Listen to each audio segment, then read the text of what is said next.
किसी गांव में एक बूढ़ा व्यक्ति अपने बेटे और बहू के साथ रहता था।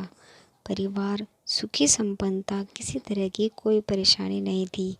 बूढ़ा बाप जो किसी समय अच्छा खासा नौजवान था, आज बुढ़ापे से हार गया था।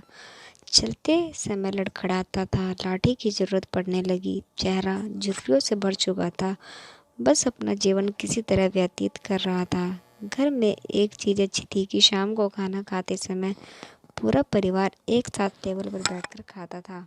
एक दिन ऐसे ही शाम को जब सारे लोग खाना खाने बैठे, बेटा ऑफिस से आया तो भूख ज़्यादा थी, सो जल्दी खाना खाने बैठ गए और साथ में बहू और उसका बेटा भी खाने लगे। बूढ़े हाथ जैसे ही थाली उठाने को हुए, हाथ से छिटक गई और थोड़ी दाल टेबल पे गिर गई। बहू बेटे ने घृणा दृष्टि से पिता की ओर देखा और फिर से अपना खाना खाने में लग गए।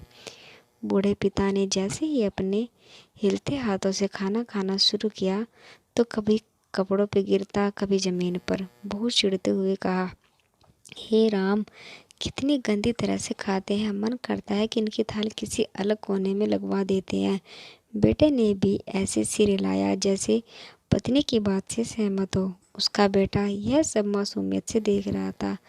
अगले दिन पिता की थाली उस टेबल से हटाकर एक कोने में लगवा दी गई।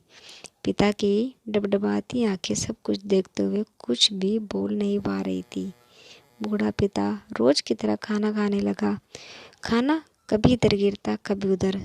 छोटा बच्चा अपना खाना छोड़कर लगातार अपने दादा की तरफ देख रहा था।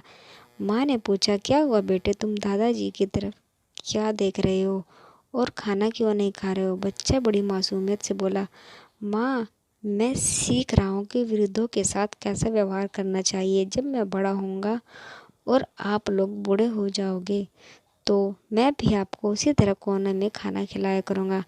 बच्चे के मुंह से ऐसा सुनते ही बेटे और बहू दोनों कांप उठे। शायद बच्चे की बात उनके मन में बैठ गई थी, क्योंकि बच्चे ने मासूमियत के साथ एक बहुत बड़ा सबक दोनों को सिखा दिया था।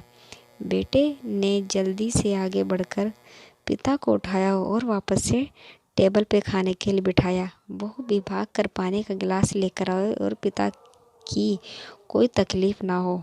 कहानी से एक शिक्षा मिलती है, माँ बाप इस दुनिया की सबसे बड़ी पूंजी है। आप समाज में कितनी भी इज्जत कमा लें या कितना भी धन इकट्ठा कर ले, लेकिन माँ बाप से बड़ा धन इस दुनिया में कोई नहीं है।